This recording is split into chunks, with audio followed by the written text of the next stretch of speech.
When the most dangerous criminals in history are executed, what happens next? Yeah, the reign of terror is over, but do they ever really leave? This place, the old Adelaide Gaol, is a monument to a seriously brutal past. For 147 years, these stone walls and iron bars held something like 300,000 people. And it wasn't just the guilty. You had men, women, perhaps even children, the mentally ill. They were all here, packed in together. It was a place of pure desperation, punishment, and for 44 men and 1 woman, it was the end of the line. The bodies were buried right here, in unmarked, unconsecrated graves, which leaves you wondering, are the spirits still lingering here, or are these just stories born out of the oppressive and lingering feeling that you get out of this 147-year-old prison? Are the killers of Adelaide Gaol, along with the keepers and the victims, really serving a sentence that goes on after death? What do you think we're going to find here today? So many questions. Hello everyone. Today we're digging into true crime stories from Adelaide's old jails, most infamous prisoners, to see if their violent lives have trapped them here for good. When Adelaide Gaol opened in 1841, South Australia was still a young colony. Unlike other Australian settlements, it was founded on a promise of being free, but that promise came with blind spots. As the boats began rolling in, Adelaide grew quickly. Migrants arrived with hopes of land and work, but the reality was harsher. Jobs were unstable, housing was limited, and there was little support for those who fell into poverty. When social pressure rose, the law was often used to keep the order. Prison records weren't dominated by violent criminals, but by charges like drunk and disorderly, vagrancy, and public nuisance.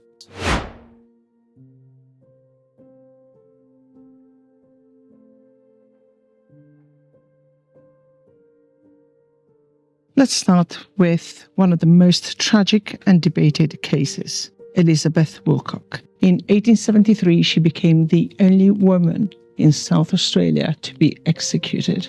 Her childhood was traumatic, and she was trapped in an abusive marriage. Her life was one of pure misery. Thomas Woolcock emigrated from Cornwall and settled in Moonta. He turned out to be a heavy drinker, a bully, and a wife beater. She tried to escape her abusive husband multiple times, but every time she was forced to go back. And when he died suddenly, rumours of foul play ripped through the town.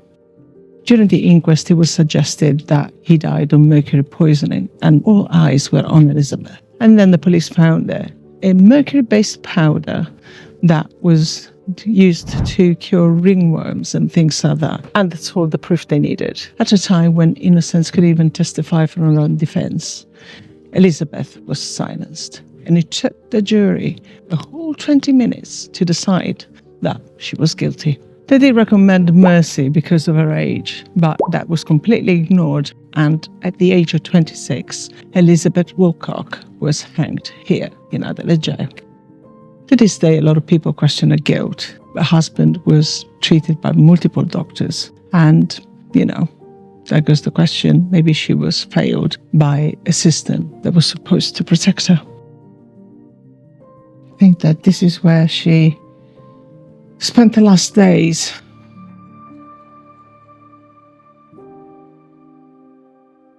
No, seriously, if her head starts spinning, I'll run.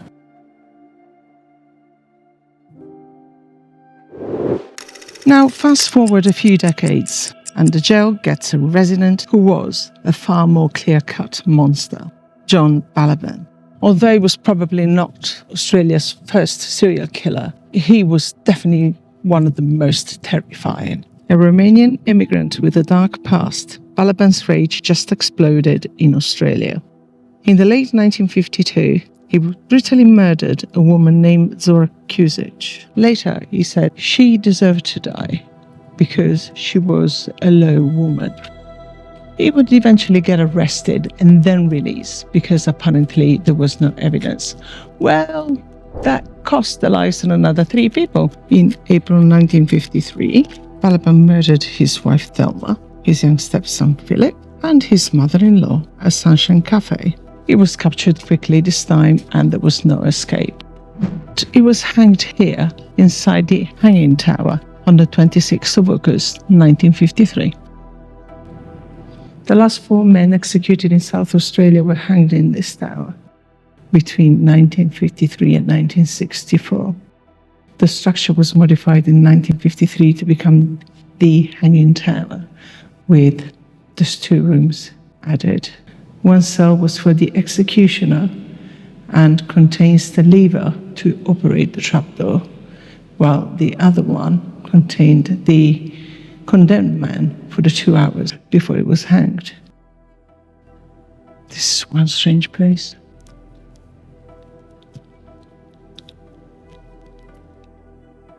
And that brings us to the final execution here at the jail, a young man named Glenn Saber Valance. In June 1964, Valance, holding a grudge against his former employer, Richard Strang, broke into his family home. He shot and killed Richard as he slept, and he did some unspeakable things to Strang's wife. He tried pleading insanity, but that did not work. So he was found guilty and hanged here at the tower. On November 24, 1964, Glenn Saber Valance was the last person to be executed here at Adelaide Gaol, and one of the last executions in Australia. He was actually second to last, imagine that. His death was the end of an era for capital punishment in South Australia, which was officially abolished a decade later. And now we're outside in an area that they call the Murderer's Row. It doesn't look like much, just a patch of ground, but right under your feet, this is where the bodies are. It actually gives you the realization that this attraction, this historical place, is also a graveyard.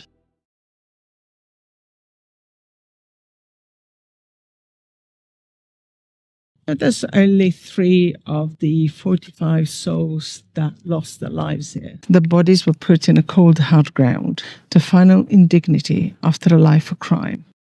But if you really listen to the stories, the whispers that echo through these empty cell blocks, you realize that even though the bodies are buried, the stories are nowhere near over.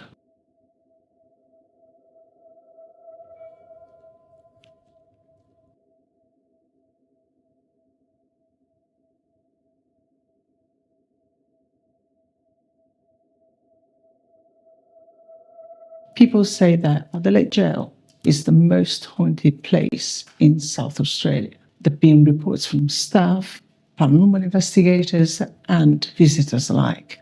You've got your disembodied footsteps, slamming doors, even full-body apparitions.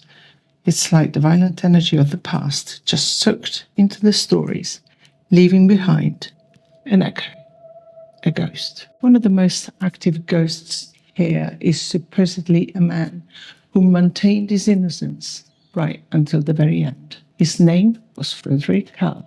He was hanged in 1929 for murdering his wife. In his condemned cell, he apparently said, "The law requires my body, but it cannot have my soul, as I am innocent."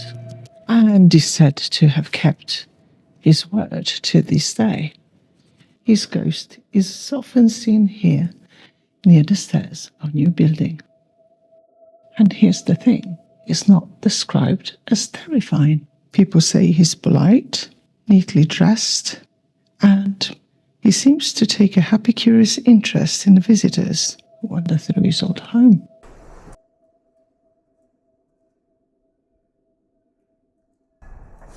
The tragic story of Elizabeth Woolcock also keeps echoing across the jail. Her grave, like many others, is in an area between the inner and outer wall. And you can often find flowers here, a tribute to her story. Many do suspect that she was innocent.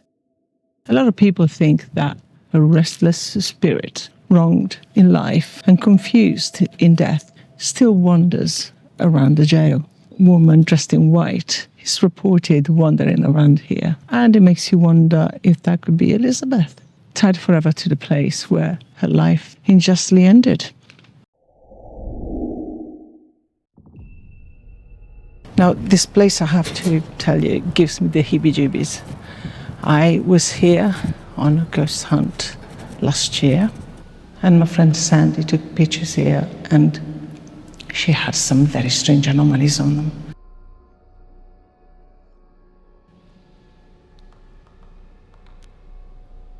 And this is where the bodies would have been dropped down. This makes me very uncomfortable. It's in this area that some investigators said they feel a real sense of anger and despair, which they attribute to the spirits of Australia's sadistic killer, John Balaban, who is said to stalk the jail.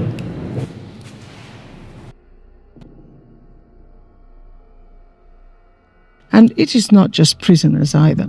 They said that the very first governor of the jail, William Baker Ashton, is still walking the halls. Now, Ashton was this big guy who lived and died in the apartment upstairs. The jail was often referred to as Ashton Hotel. And when he died, it was too big to be carried down that narrow staircase that is right atop the original entrance of the jail. They had to unceremoniously lower the body through the windows. Now, maybe because it was an embarrassing thing that could have happened, or maybe because of the allegations that were cleared only after his death. Governor Ashton's presence seems to linger, and apparently people can hear footsteps coming from the apartment above, and furniture moving around when there's no one there. Up to this point, everything has been documented with records, cases and stories that already exist. But what about my experience inside Adelaide Gaol? I kind of hope that a microphone has picked it up, but I heard whistling.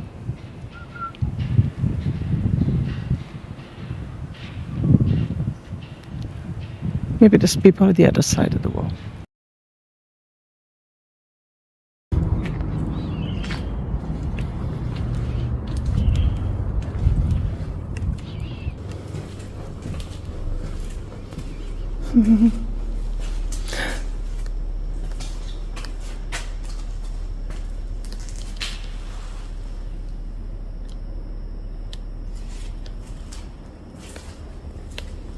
I remember this.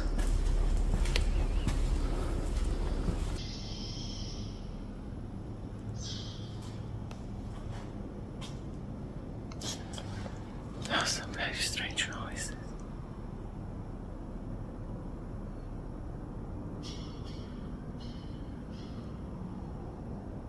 I don't know where it's coming from.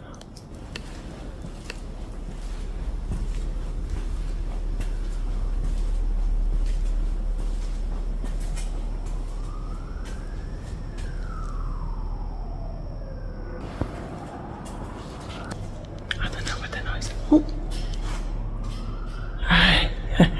It's a swallow. It's made the nest up there. The gallows, look at that.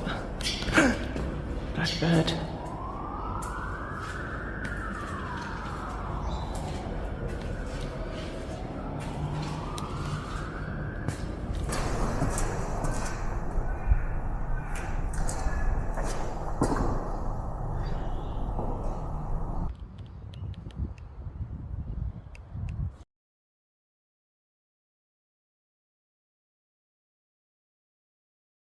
So this is the hanging beam, right?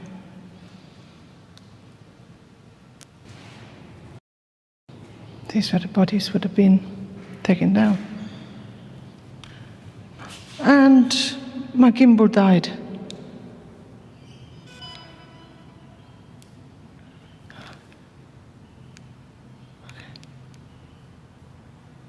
Okay, it's working now. Okay, I saw a white orb inside here.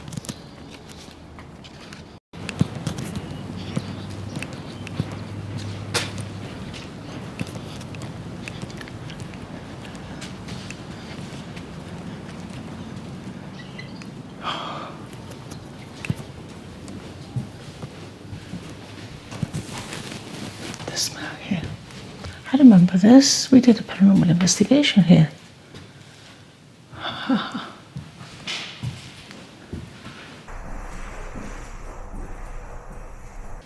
Right, we're in the medical center now. Yeah, that's where I did a paranormal investigation. And I felt stuff coming from here. If you're here, could you please make a sound? Can you please make a knock?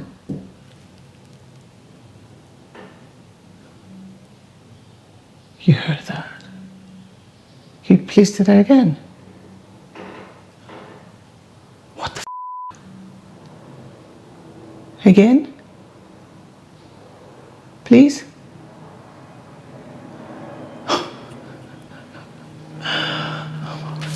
Okay. Thank you for that.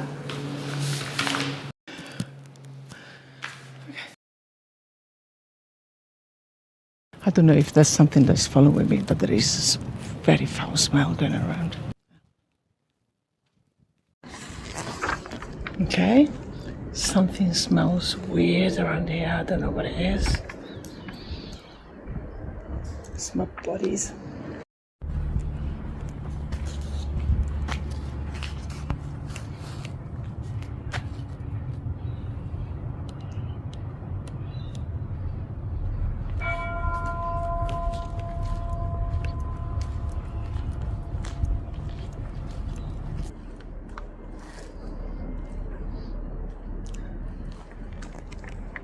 Something smells really strange. Well, I hope you enjoyed this video and I shall see you in the next one. Thank you for watching. Bye.